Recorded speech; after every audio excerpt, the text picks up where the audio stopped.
Boa noite a todos. Espero que estejam me vendo, estejam me ouvindo, agradecendo a oportunidade de estar aqui nessa noite. E aproveitar, né, a oportunidade de trazer o estudo do Evangelho, né? Nesse momento que a gente está vivendo, nesse momento difícil, né, que nós estamos passando, a humanidade toda preocupada com uma situação que vem ocorrendo, e eu vi uma charge publicada em vários lugares publicaram ela, onde o diabo, vamos colocar entre aspas, falava com Deus que, tá vendo? Coloquei um vírus que fechou todas as igrejas. E aí Deus, sorrindo, responde assim: mas eu abri uma em cada casa. Todos nós, nesse momento, estamos fazendo em casa um culto. Cada um de nós, pelo menos uma vez por dia, está se dedicando ao estudo do Evangelho, ao estudo da doutrina, coisa que não fazíamos algum tempo atrás. Às vezes íamos uma vez à casa espírita, no dia da palestra, e hoje nós estamos todos os dias envolvidos, todos os dias estudando, participando de algum evento. Nós aqui, eu tenho pelo menos feito 2 vezes por dia, participando de grupos e companheiros nossos do movimento que se propõem a fazer o estudo do Evangelho, seja no Instagram, seja no Facebook, e a gente participa, a gente prestigia o trabalho desses companheiros. O trabalho do Lar Francisco, fazendo a corrente do bem todos os dias, as casas espíritas se movimentando para fazer as suas palestras, fazer os seus estudos, fazer o atendimento fraterno online. Então, a gente está vendo uma modificação em nós. Algo que seria um mal veio para trazer algo de bom, pelo menos em matéria do ambiente espiritual. E é interessante que, no final do ano passado, eu tinha começado a perceber a quantidade de palestras que a gente via nas casas espíritas, ouvia na internet, falando muito sobre transição planetária. Muita coisa falando de transição planetária. Pelo menos uma vez por semana, uma palestra falava sobre isso. E aí eu fiquei assim pensando, por que tantas palestras sobre transição planetária? E semana passada eu consegui entender isso. Quando a gente pega a questão do Livro dos Espíritos, a questão 522, quando fala assim, o pressentimento é sempre um aviso de um espírito protetor, e aí os espíritos respondem, é um conselho íntimo e oculto de um espírito que vos quer bem. Também está na intuição da escolha que se haja feito. É a voz do instinto. Então, aquilo era um pressentimento. Essa quantidade de palestras sobre transição planetária. E aí eu ouvi uma frase que me chocou muito no primeiro momento. Eu estava vendo uma live de um cientista, quando ele falava de toda essa situação da pandemia, e foi uma das primeiras lives dele, ele disse assim, o mundo como conhecemos não existe mais. E isso foi um choque. Como assim o mundo que não conhecemos não existe mais? E aí nos apavoramos com toda essa situação. Nos apavoramos com tudo que está acontecendo. Mas nós não estamos falando de transição planetária. O tempo todo nós estamos falando quando vai vir, e nós imaginamos que nós vamos dormir no mundo de provas e expiações e acordar no mundo de regenerado. E não é assim que funciona. Né? Então, às vezes, a gente fica preocupado, fica chocado com a frase, assim, o mundo que nós conhecíamos não existe mais. O que é isso? É a transição. É a transição planetária que vem acontecendo. E um companheiro de uma casa me convidou para fazer um estudo sobre transição. Eu falei assim, não vou fazer nenhum estudo, mas acabei fazendo um estudo sobre a transição planetária. E aí, pesquisando material para poder fazer esse trabalho, a gente encontrou diversas obras. A gente vai colocar a Gênese de Kardec, né? A gente vai colocar o livro Obras Póstumas, o próprio Livro dos Espíritos. Mas havia um texto que caiu na minha mão, que falava de tudo o que aconteceria conosco. E um texto um pouco antigo, cerca de 2000 anos atrás, o Evangelho de Mateus. Então, eu vou trazer para a gente a reflexão do Evangelho de Mateus, no seu capítulo 24, quando Jesus vai falar do sermão profético. E a gente vai tentar, à luz da doutrina espírita, entender o que Jesus quis dizer, que mensagem que ele quis trazer para nós. E a gente vai pausando um pouco a gente vai falando e vai tentar interpretar aquilo que Jesus nos colocou. Então, como começa? Os discípulos saem do templo em Jerusalém e ficam encantados com a grandiosidade daquele templo. E aí eles falam para o mestre como era belo, como era grande, majestoso todo aquele templo. E aí Jesus vai dizer para eles o seguinte: não vedes tudo isso? Vos digo que não será deixada aqui pedra sobre pedra que não seja derrubada. E aí os apóstolos se assustam com aquela fala. E quando eles se encontram reunidos no Monte das Oliveiras, os discípulos perguntam a Jesus: dize-nos quando serão essas coisas e qual o sinal da tua vinda e da consumação da era. Então, eles já tinham a noção de que algo iria acontecer e seria o final de todo um período. E aí Jesus vai nos trazer esse texto e vai dizer assim: acautelai-vos, que ninguém vos engane. E é assim que ele começa o texto falando com os discípulos. E aí, quando Jesus fala isso, acautelai-vos, que ninguém vos engane, o que fazer ou proceder para não ser enganado? Emmanuel, numa mensagem falando sobre essa passagem, vai fazer a comparação entre o exterior e o conteúdo. E ele vai dizer que o exterior afeta os olhos, mas o conteúdo alcança a reflexão.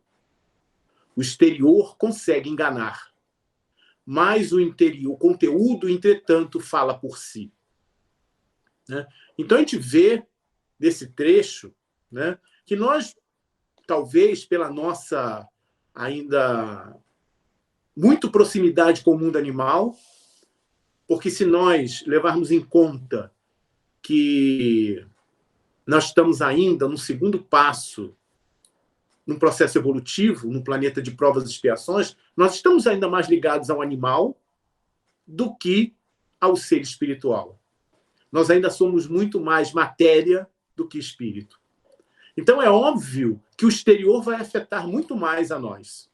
É óbvio que o exterior vai impressionar mais os nossos sentidos. Né? E é óbvio que o exterior vai nos enganar muito mais fácil. Né? E nós usamos essa questão do exterior para medidas. Então, nós medimos pelo exterior. Quando nós procuramos um relacionamento, ainda hoje, nós nos atemos muito mais à beleza física do que o conhecimento, do que a moralidade. E nós vamos descobrir isso depois. Mas, no primeiro momento, a questão física é mais importante do que a questão moral do indivíduo, ou intelectual do indivíduo. E aí nós usamos sempre essa referência para medir o outro. E nós precisamos usar isso para medir a nós mesmos. Será que eu sou somente uma aparência externa? Será que eu tenho um conteúdo para poder mostrar de alguma forma? O que diz o meu conteúdo? E é óbvio que nós vamos nos afinizar com aquilo que existe em nós. Nós vamos nos afinizar mais com aquilo que nós somos. E aí tem uma história muito contada pelo filósofo, pelo educador Mário Sérgio Cortella, que quando ele se encontra com a monja Cohen, e ela conta que ela vai a um presídio fazer um trabalho de meditação com os presos. E ela foi informada que alguns presos não quiseram participar daquele trabalho. E ela pede para que vá ver esses presos. E aí, quando ela passa em frente a uma das celas, quando ela olha um dos presos nos olhos, ela conta que sentiu o ódio daquele homem. Ela sentiu medo pelo ódio que ele transbordava. E aí Mário Sérgio vai falar para ela assim: monja, onde está esse ódio dentro de você? E aí ela se assusta com a pergunta dele: como assim? Porque se você conseguiu identificar o ódio naquele homem, é porque você carrega esse ódio dentro de você. Se eu estou vendo no outro alguma imperfeição, é porque eu carrego essa imperfeição. Freud e Jung já falavam sobre isso. Se eu me manifesto de forma violenta contra alguma coisa em relação ao outro, eu carrego isso dentro de mim. E é isso que Emmanuel vai falar. O que nós mostramos? Né? Será só uma beleza externa ou eu também consigo mostrar o que eu tenho no interior? Jesus, então, continua a sua colocação dizendo assim: porque muitos virão em meu nome, dizendo, eu sou o Cristo, e enganarão a muitos. Muitos virão em meu nome, dizendo, eu sou o Cristo, e enganarão a muitos. E por que muitos são enganados? Por falta de conhecimento. Nós precisamos ler, mas saber o que ler. Precisamos estudar, mas saber o que estudar. E precisamos questionar. Porque quando nós não questionamos, quando nós aceitamos de pronto, nós estamos seguindo cegamente algo ou alguma coisa. Por isso que Paulo, na sua carta aos Tessalonicenses, ele vai dizer, examinai tudo, retende o que é bom. E esse é o que a doutrina espírita vem fazendo desde o início. Pede o questionamento, pede que nós questionemos. Então, se aquele vem dizendo que é o Cristo, né? Se aquele vem dizendo que é o Salvador, por que será que ele é o Salvador? Quais são os atributos que vão dizer que eu devo segui-lo, eu devo compreendê-lo, eu devo aceitar as suas colocações? Kardec vai colocar no capítulo 21 do Evangelho segundo o Espiritismo, levantar-se-ão falsos cristos e falsos profetas, que farão grandes prodígios e coisas de espantar, a ponto de seduzirem os próprios escolhidos. Quantos homens vieram, foram considerados santos por muitas pessoas, e essas pessoas possuíam conhecimento? Quantos nos enganaram? Mas por que fomos enganados? Por quê? Então a gente tem que ter essa noção. A gente tem que ter fazer essa reflexão. Será o que é dito é verdade? Será que aquilo que o companheiro diz tem fundamento? E não seguir cegamente, ou não seguir de pronto tudo aquilo que nos é colocado. Por isso, nos é colocada a fé raciocinada. O que é a fé raciocinada? Que pode parecer uma contradição. Né? Ou eu tenho fé ou eu tenho razão. E muitos pensam dessa forma. Muitos companheiros seguem cegamente as opiniões, seguem cegamente o que é colocado, mesmo que isso entre em contradição com aquilo que ele conhece. Então, precisamos ter muito cuidado com relação a isso. Nós precisamos ter muita atenção com relação a isso. E Jesus ainda vai falar, num trecho em Lucas, quando ele diz assim, porque não há boa árvore que dê mau fruto, nem má árvore que dê bom fruto. Então, toda árvore boa vai dar bons frutos. Mas eu preciso provar do fruto para saber se aquele fruto é doce ou é amargo. E aí ele vai completar dizendo, o homem bom, do bom tesouro do seu coração tira o bem. E o homem mau, do mau tesouro do seu coração tira o mal, porque da abundância do seu coração fala a boca. Jesus continua na sua colocação, no seu sermão, e ele vai dizer assim, estareis na iminência de ouvir de guerra e relatos de guerras. Olhai, não vos alarmeis, pois é necessário acontecer essas coisas, mas ainda não é o fim. Pois se levantará nação contra nação, reino contra reino. Haverá fome e terremotos em todos os lugares. Todas essas coisas são o começo das dores do parto. Quando Jesus diz, não vos alarmeis, o que ele quis dizer com isso? Não vos alarmeis, não se alarmar. Não quer dizer que eu tenho que ficar indiferente ao que está acontecendo. Né? Nós precisamos ter atenção, precisamos agir sem pânico, sem desespero. O alarmar-se tem muita ideia de se desesperar com uma situação. Está tocando um alarme, está acontecendo alguma coisa, então é óbvio que eu vou correr, que eu vou me assustar com aquela situação. Mas Jesus diz, não vos alarmeis. Né? Não se apavorem com o que está acontecendo. Não fiquem com medo com o que está acontecendo. Mas também ele diz que não é para ficar indiferente. Não é para deixar de lado o que está acontecendo. O que ele quis dizer com isso? Se eu for um governante, se eu tiver algum cargo superior dentro da hierarquia humana, eu preciso agir sempre como um mediador.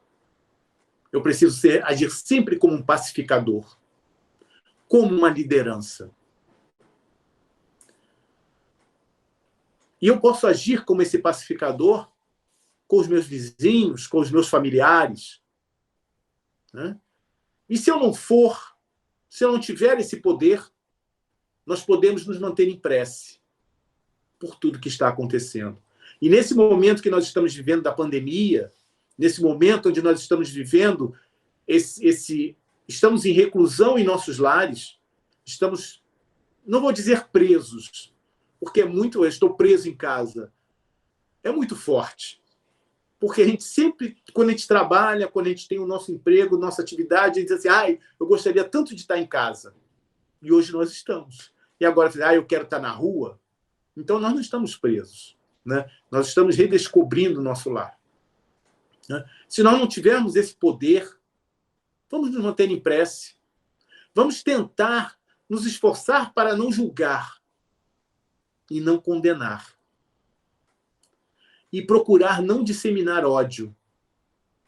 E o que nós vemos hoje nas redes sociais ainda é muito essa questão do ódio. São dois grupos distintos, são dois grupos que se rivalizam, dois ou mais. Mas nós sempre colocamos o nosso ódio, nós colocamos sempre a nossa revolta. Porque uma coisa é você contestar uma determinada coisa. Uma situação é você contestar. Não, isso não está certo, e colocar essa argumentação. Mas o que nós fazemos é rebater com ódio, rebater com raiva, rebater mostrando toda uma insatisfação e toda uma raiva vindo de dentro. E aí a gente despeja, prejudicando agredindo muitas pessoas. E quando nós falamos de guerras, né, o que os espíritos nos dizem a respeito disso? Na questão 742 do Livro dos Espíritos, Kardec vai perguntar o que leva o homem à guerra. E aí a grande resposta: predominância da natureza animal sobre a natureza espiritual. E transbordamento das paixões. Então nós, como a gente comentou no início, né, quando falávamos da questão, da nossa evolução, nós estamos muito ainda mais para o animal. Então a guerra é necessária. A guerra ainda é necessária porque nós ainda somos animais. E os espíritos vão dizer que à medida que nós progredirmos, isso vai se tornar menos frequente. Porque nós vamos passar a evitar as causas. E aí Kardec vai falar: algum dia na face da Terra a guerra desaparecerá? E aí os espíritos respondem: sim, quando os homens compreenderem a justiça e praticarem a lei de Deus. Nessa época, todos os povos serão irmãos. Mas apesar das guerras ou rumores de guerras, o que Jesus nos diz? Não será o fim. Nós vamos ver países, e aí quando Jesus vai colocar reinos uns contra os outros, ou nações se levantando uns contra os outros, nós precisamos não interpretar na forma literal do texto. Nós vamos interpretar até na forma metafórica, porque a nossa casa é como se fosse um reino. Então, nossa casa vão se levantar uns contra os outros. Nós estamos nos levantando contra parentes, contra vizinhos, contra amigos.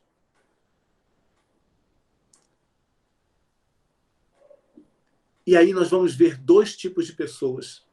Nós vamos ver aquelas pessoas que mantêm uma postura belicista, com agressões verbais, e outras que vêm trazer os propósitos caridosos.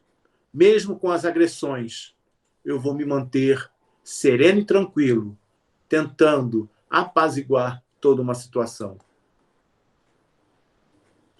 Jesus ainda fala que haverá fomes e terremotos em todos os lugares. De novo, podemos interpretar essa passagem no sentido metafórico. Podemos interpretar essa passagem no sentido literal. Ambas vão estar certas. Porque Jesus, quando traz o seu evangelho, não nas questões morais, como Kardec vai desenvolver no Evangelho segundo o Espiritismo, que aquilo é o que ele efetivamente nós estávamos em condição de entender, como é perguntado, mestre, qual o maior mandamento? E ele vai dizer assim: amar a Deus acima de tudo. E traz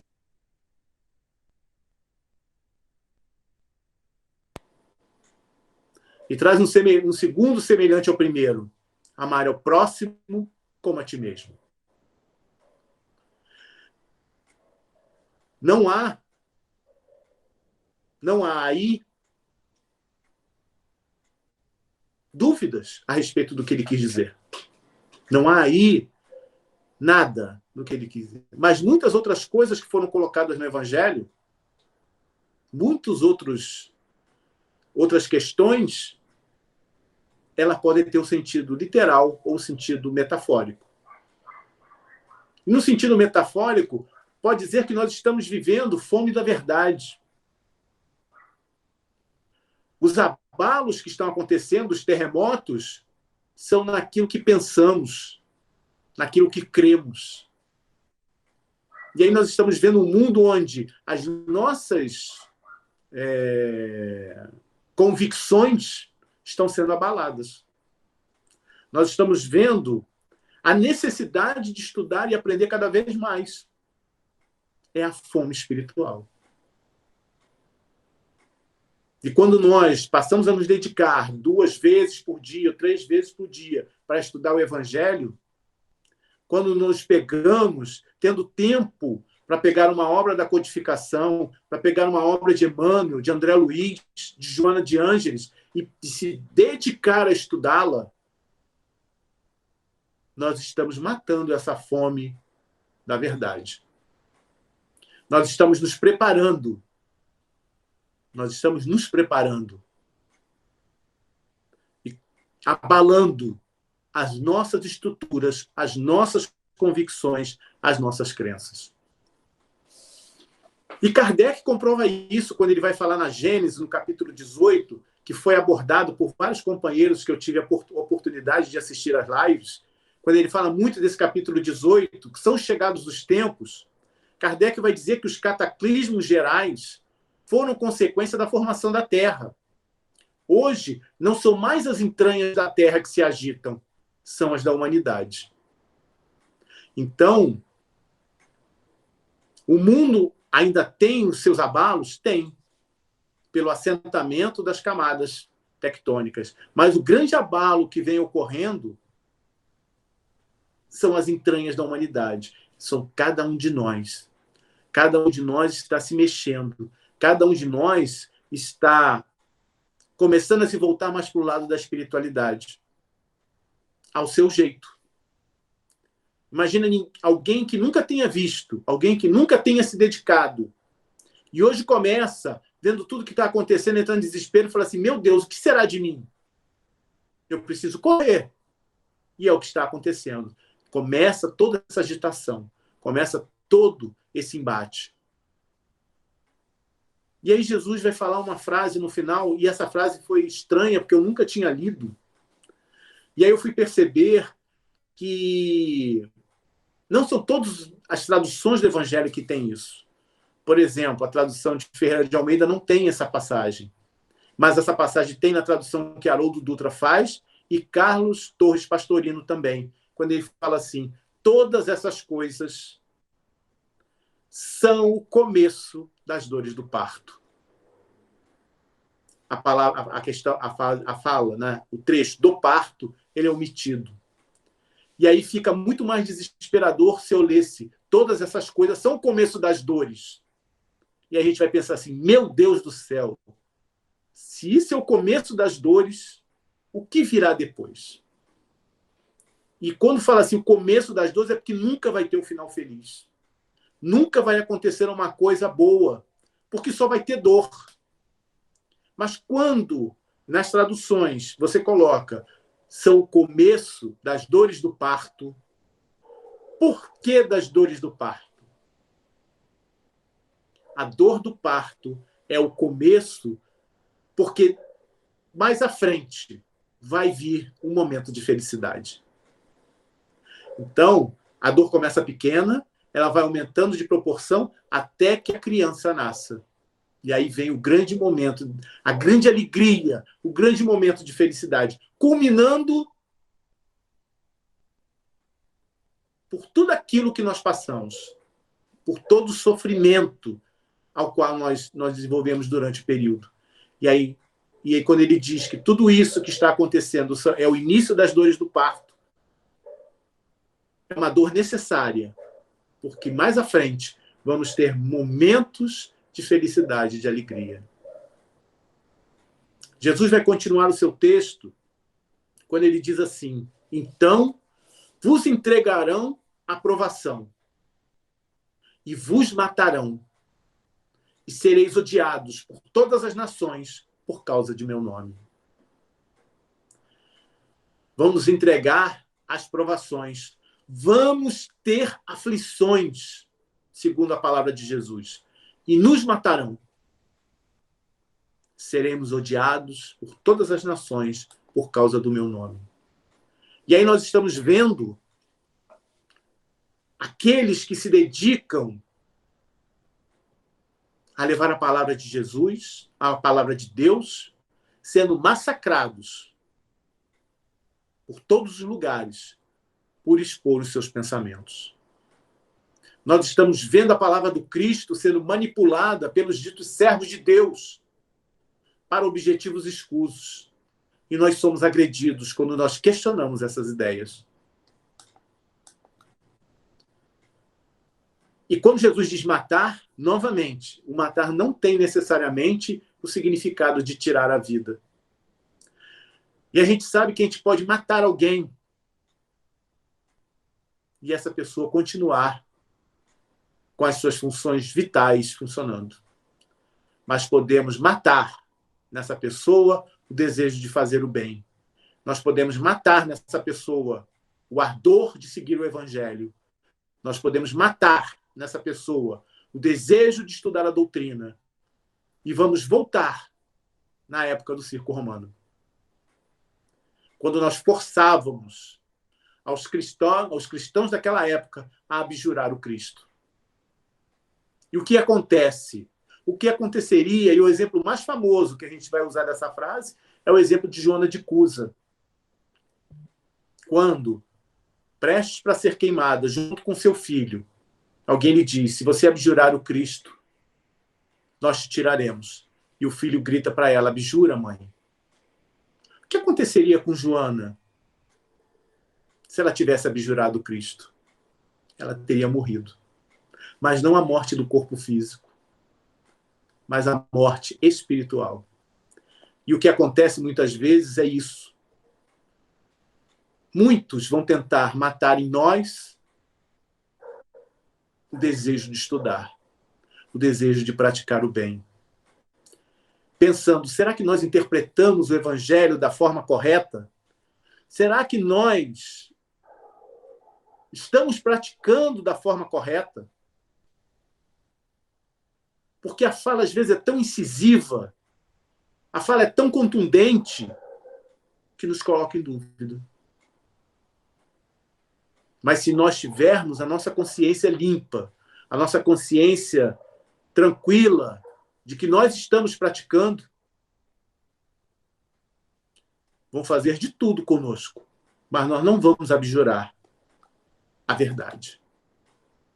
E precisamos lembrar das bem-aventuranças.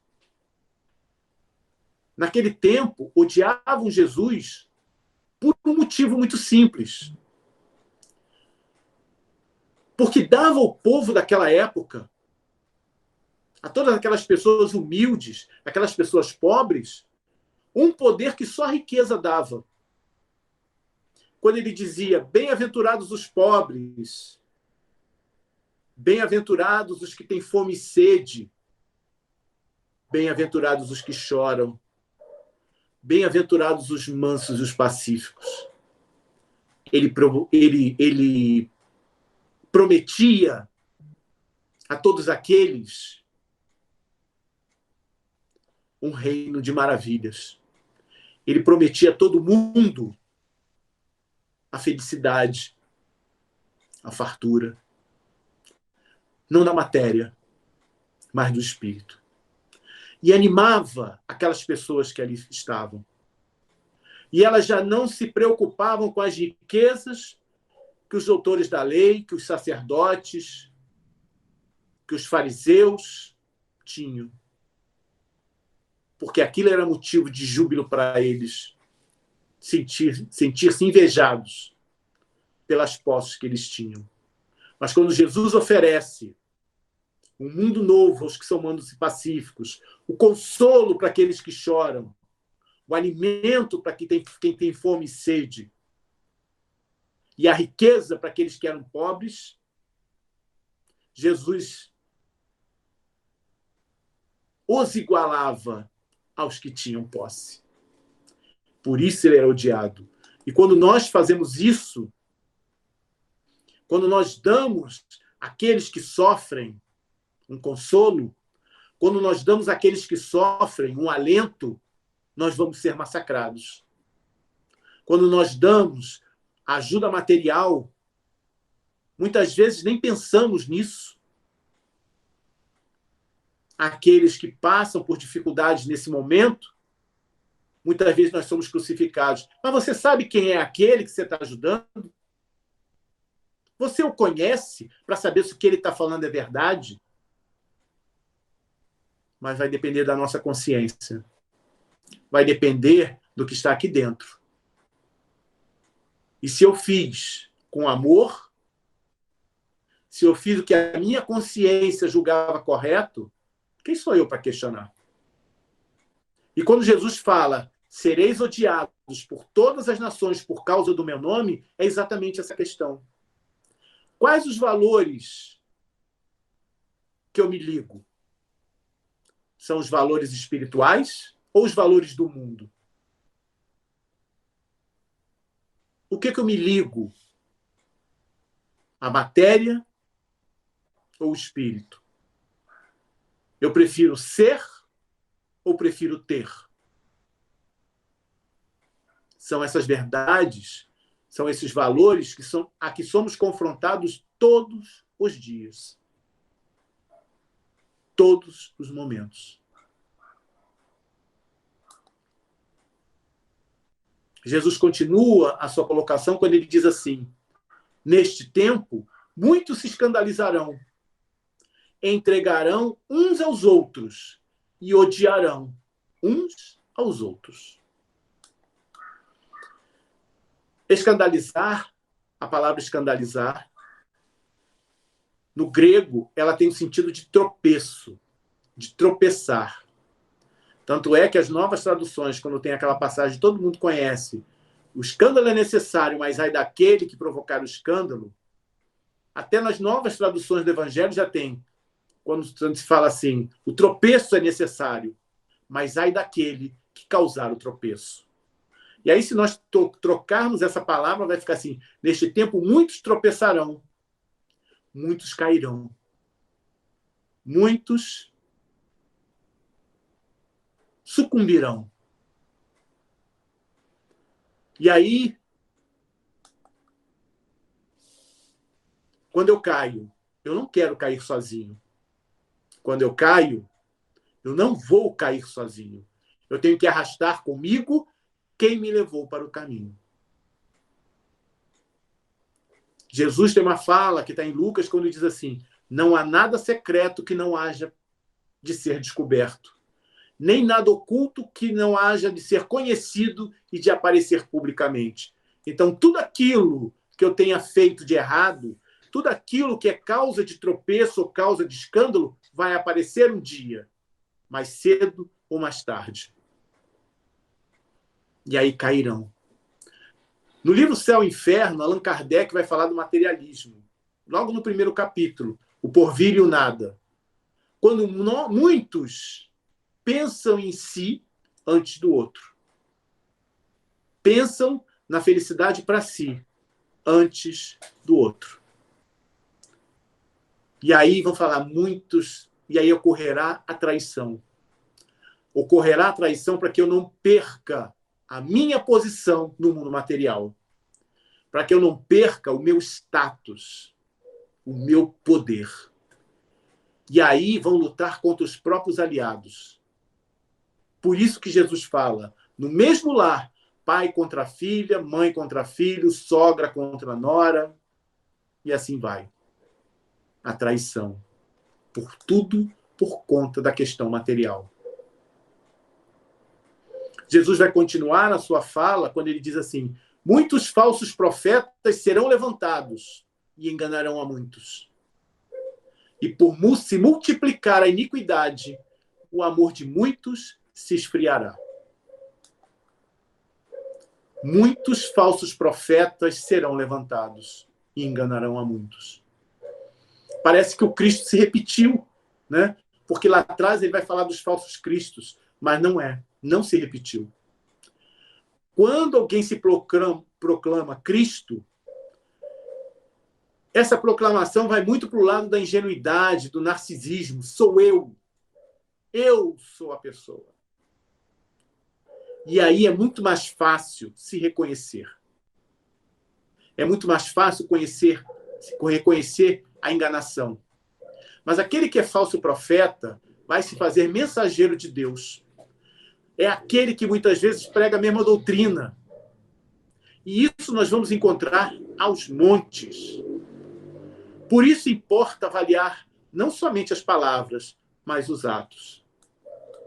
Como disse João, e isso vale inclusive para a doutrina espírita.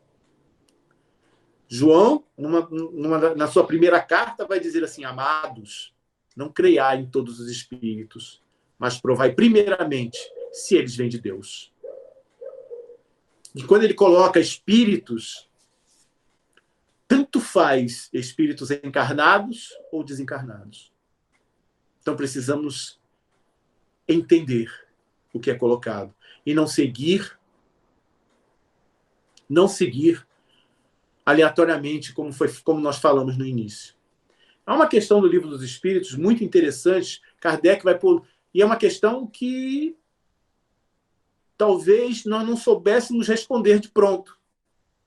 Quando Kardec pergunta assim: quando colocamos de lado os defeitos e os vícios pelos quais ninguém pode se equivocar, qual o sinal mais característico da imperfeição?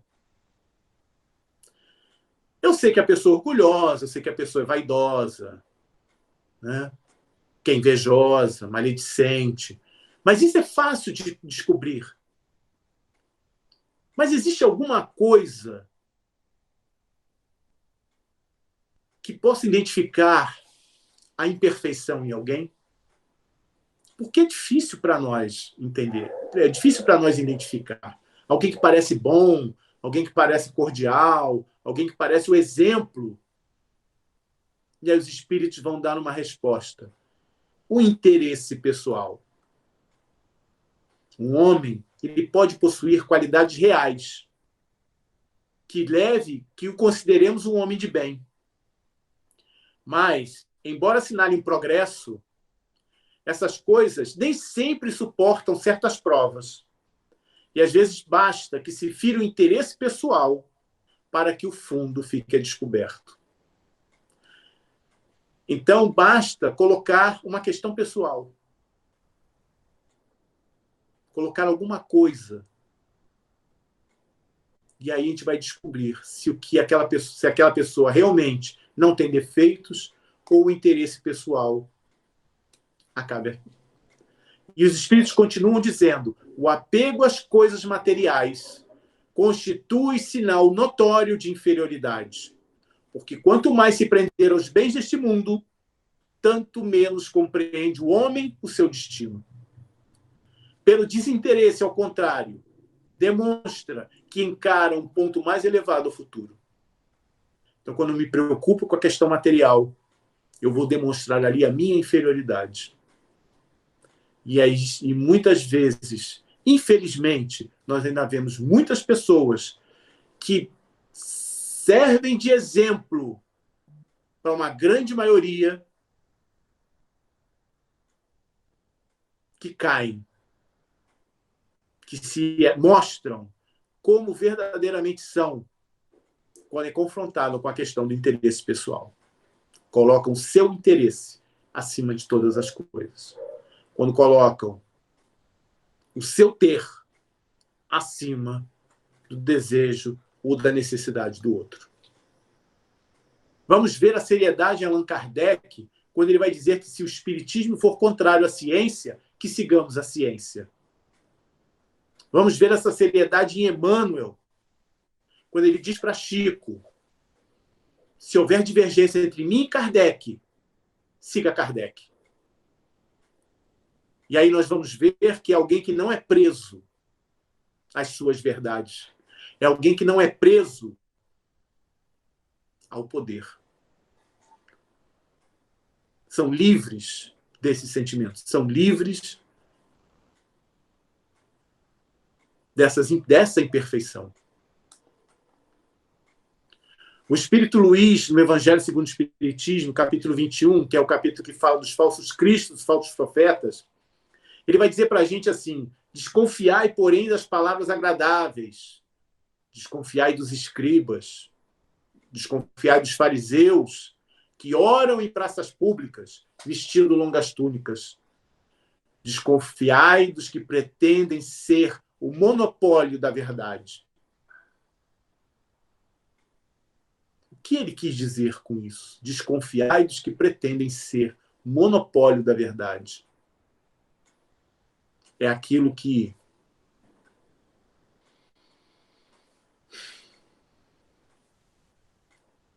mesmo sendo contrário o que está na lei, siga o que eu disser. Há uma passagem do Evangelho, quando os discípulos vão comer junto com Jesus, e eles não lavam as mãos antes de comer. Isso choca os fariseus e choca os escribas.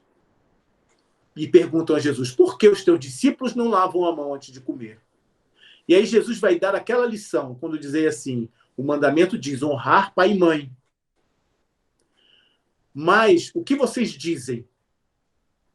Quando eu digo para o meu pai, toda oferenda que eu faço vai substituir esse mandamento. Ou seja, se eu fizer uma oferenda em teu nome, eu não preciso mais te honrar. São as tradições sobrepondo o mandamento. É a lei do homem sobrepondo a lei de Deus. E isso a gente vê muito nos falsos profetas, quando eles colocam as suas verdades acima da lei de Deus. E aí Jesus continuando falando que por se multiplicar a iniquidade, o amor de muitos esfriará. Então a gente vai ver nessa mensagem, a mensagem dos falsos profetas fará com que a maldade e a crueldade se espalhem. As pessoas vão começar a ver, e é flagrante nessas mensagens, o egoísmo. E do egoísmo derivando-se para todos os outros vícios morais. Os falsos profetas vão usar a palavra do Cristo para provocar o ódio em quem questiona as suas ações. Só que, no momento, aqueles que seguem esses falsos profetas vão perceber que estão sendo enganados. E é por isso que Jesus vai dizer que o amor esfriará. Quando o amor esfriar, o ódio vai tomar conta. A raiva vai tomar conta. A descrença vai tomar conta do coração de muitos. E aí eles vão se voltar contra aqueles falsos profetas. Vão partir para a agressão. Vão partir para o ódio, agredindo. E vão dizer que isso é justiça. E isso tudo vai acontecer porque o amor não está verdadeiramente sedimentado em nós. Quando entendermos que aquela pessoa que nos tira do sério, quando aquela pessoa que às vezes nos engana, é alguém que ainda está numa infância espiritual, talvez aceitemos de uma forma mais fácil. Tem uma palestrante que contou uma história certa vez que mas deu um exemplo quando disse assim, se nós estivermos sentados e uma criança de 3 anos der um bico na nossa canela, nós vamos brigar com ela? Nós vamos ofendê-la? Talvez não, porque é uma criança. É chata? É mala? É, mas é uma criança. Né? Mas por que está doendo? Tá, porque o bico foi muito forte. Mas você não vai brigar com ela? Não, porque é uma criança. Mas se fosse um adulto, nós brigaríamos.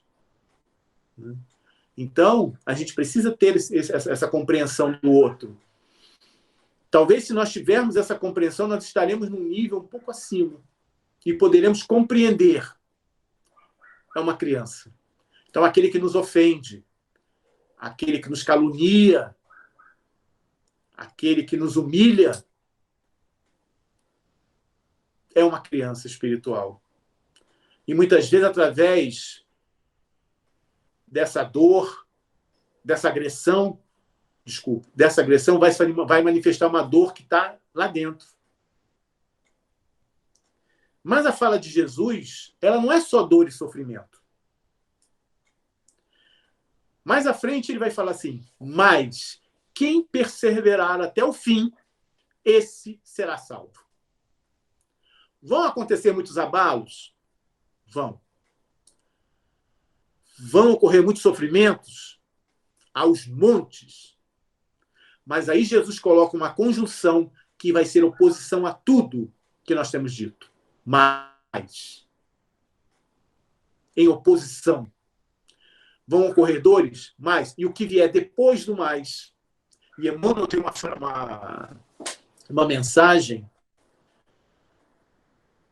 não me lembro se é no Fonte Viva ou no Vinha de Luz, que se chama Mais e os Discípulos. Ele vai dizer que o mais mais, ele divide. Então, o que está antes do mais e depois do mais é oposição. Sempre vai ser oposição. Então, por isso que ele diz, vão acontecer dores, vão acontecer sofrimentos, terremotos, fomes, mas em oposição a tudo aquilo. Aquele, quando ele diz aquele, não são todos. Porque muitos vão desistir no meio do caminho. E muitos nem vão tentar. Aquele. O grupo. Alguns que perseverarem até o fim. Quer dizer que apesar de todas as dores, que apesar de todos os sofrimentos, que apesar de todas as dificuldades, se manter numa atitude, uma conduta reta, se manter praticando o bem, o amor, a caridade, tendo o evangelho como bússola, tendo o evangelho como guia, será salvo. O que quer dizer? Se libertará. Não tem magia, não tem protecionismo, não tem milagre, porque nós vamos receber tudo aquilo pelo qual trabalhamos. Nós vamos receber por tudo aquilo que tivermos feito. E quando Jesus fala da salvação, e a gente vai perceber isso em todos os milagres, entre aspas, que ele fez, ele não fala da salvação do corpo. Ele vai falar da salvação do espírito. A salvação é seguir o caminho que ele nos indica. É seguir esse caminho que o evangelho nos orienta. Só que esse caminho, ele é individual. Esse caminho que cada um de nós está seguindo, somos nós que estamos fazendo. Mas é difícil se manter nesse caminho, é difícil nos manter nesse controle. Muito, muito difícil. Só que não tem outro. Não há outro caminho. E precisamos entender que não é perseverar por uma hora, não é perseverar por um dia, não é perseverar por um ano. Perseverar até o fim. Que quer dizer cumprir fielmente o objetivo proposto por Jesus.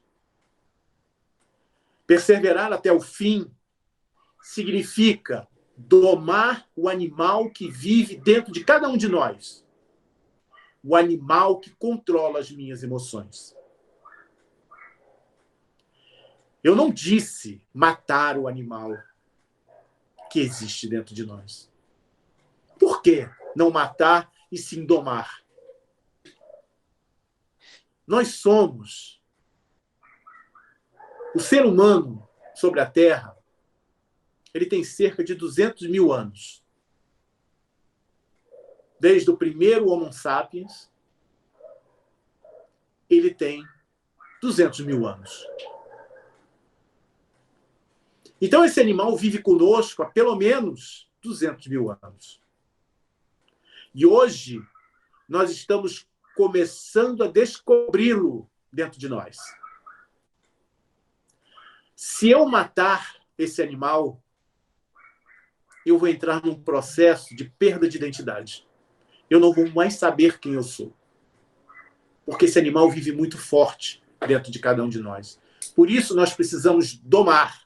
Nós precisamos controlar esse animal que vive em nós. Mas como? Se ele está há tanto tempo ali dentro. Livro dos Espíritos, questões 919, 919A. Conhece-te a ti mesmo. Mas como conhecer a si mesmo? E aí Santo Agostinho nos dá a receita. No fim de cada dia, interrogava a minha consciência, passava em revista tudo o que tinha feito, me perguntava se não tinha faltado ao cumprimento de nenhum dever. se ninguém teria motivo para se queixar de mim. Foi assim que eu cheguei a me conhecer e ver em mim o que necessitava de reforma. Examinai tudo o que pudesses ter feito contra Deus, contra o próximo e contra si mesmo. E as respostas serão motivo de repouso para a vossa consciência ou indicarão um mal que deve ser curado. Nós não vemos no texto de Santo Agostinho nenhuma condenação, nenhuma culpa, nenhum julgamento, nenhum remorso. Nós vemos ali um verdadeiro guia do controle das nossas emoções. E Jesus finaliza essa parte.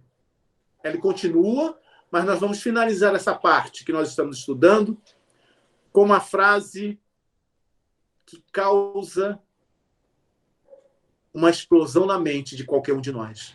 Ele vai dizer assim: este evangelho do reino será proclamado em toda a terra habitada para testemunho de todas as nações. E então virá o fim.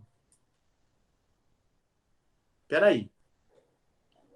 Quer dizer que nós vamos sofrer fomes, nós vamos sofrer abalos, nós vamos ter indícios de guerra, nós vamos ter toda uma série de catástrofes. Não será o fim, mas quando o evangelho de Jesus, o evangelho de Deus, estiver espalhado por toda a terra, será o fim? Que fim é esse que Jesus fala?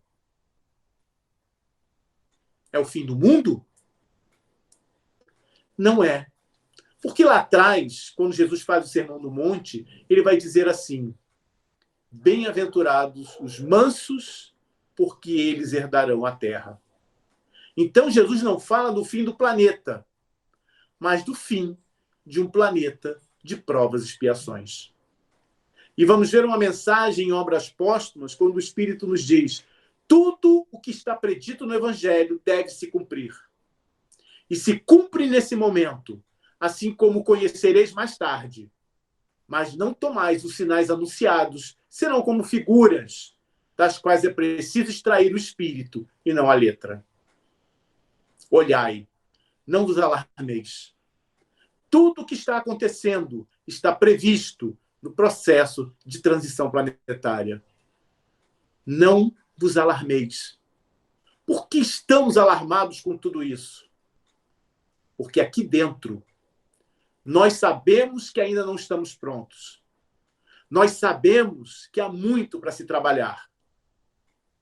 E que eu fico desesperado porque eu não consegui eliminar todos os meus vícios espirituais. Eu não consegui domar as minhas más tendências. Como é que eu vou ficar? Kardec, no Evangelho segundo o Espiritismo, capítulo 17, vai dizer assim: reconhece o verdadeiro espírita pela sua transformação moral e pelos esforços que emprega para domar as suas más inclinações. Então, não é necessário, entendam, o mundo de regeneração não é um mundo onde o mal não existe. O mal ainda vai existir. Não da forma louca e alucinada que nós vemos no nosso mundo. Mas vai ser melhor do que esse.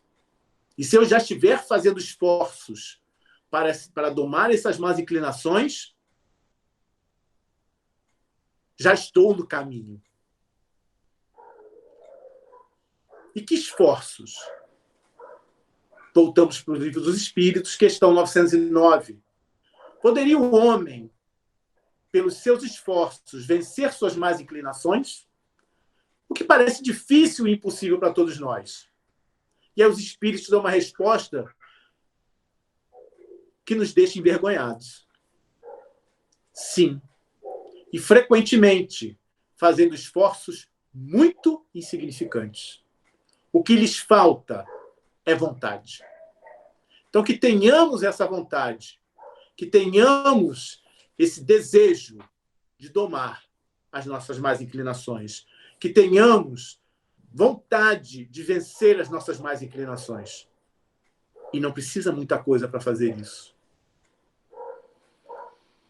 No dia de hoje, há 163 anos atrás, um livro era publicado e esse livro mudou a maneira como víamos o Evangelho. Mudou como víamos a nossa vida no universo. Quem somos, para onde vamos, de onde viemos, por que nós sofremos, por que uns são miseráveis e outros não. E precisamos celebrar essa data. Comemorar esse livro que veio mudar, se não mudar o mundo, mudar a nossa vida. Como mudou a minha. E vem mudando, porque eu não estou completo. Tenho muito a melhorar ainda. E acho que cada um de nós, por isso, que possamos celebrar essa data da publicação da primeira edição do Livro dos Espíritos. Queria agradecer a Christian, e o visual novo é realmente por causa da pandemia, né? Depois que foi dito que a barba seria um dos meios de condução do vírus, então, por uma questão de segurança, a gente resolveu fazer uma limpeza no visual, né? Por isso, essa diferença. E eu queria só colocar uma coisa que o Vitor disse quando ele estava fazendo a harmonização, do nosso pensamento. Muitas vezes nos alarmamos, como Jesus diz, mas que possamos deixar o nosso pensamento mais leve, que possamos vibrar numa frequência mais elevada, que possamos ter bons pensamentos, pensando que tudo que está acontecendo tem um propósito, porque nada acontece que não seja a vontade do Pai. E tudo que está acontecendo é da sua vontade.